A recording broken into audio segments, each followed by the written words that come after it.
en fait, c'est des lésions qui sont assez fréquentes chez les sportifs. Donc, c'est des lésions, quand on voit dans le cadre épidémiologique, c'est des lésions qui surviennent environ 70% chez les sportifs. Donc, le mécanisme, donc, il est simple, hein, c'est des mécanismes en phase aiguë. Donc, c'est suite au décours d'un sprint, ou bien d'une course d'accélération-accélération. Donc, on sait que les tendons, c'est comme un peu de l'élastique, donc ça tend, ça se détend. Il y a une phase concentrique, il y a une phase excentrique. Et durant toutes ces deux phases, donc si le tendon est surpris à un moment, donc ça crée facilement des lésions à ce niveau. Voilà. C'est des collègues, hein, c'est des collègues orthopédistes donc, qui ont eu à poser ce diagnostic.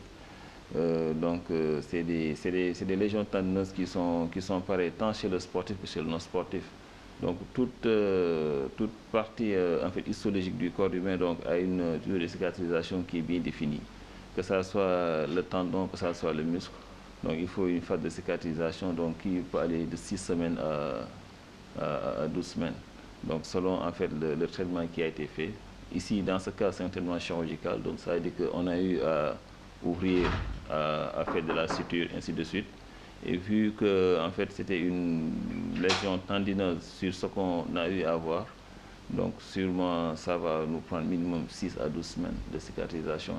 Et bien après, bon, il n'y a pas que ça, il n'y a pas que l'intervention chirurgicale, il y a également la rééducation, ce qu'on appelle surtout la réathlétisation, donc qui va prendre beaucoup de temps parce qu'il y a tout un nombre de paramètres à tenir en compte. Donc, il faut éviter que le joueur ne se reblesse de façon, en fait, de façon récurrente.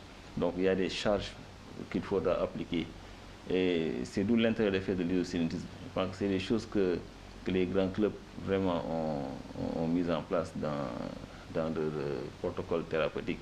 Donc ça permet un peu d'équilibrer un peu les charges musculaires, ce qui fait qu'en fait ça évite les blessures. Donc c'est des blessures souvent qui surviennent également dans ces situations.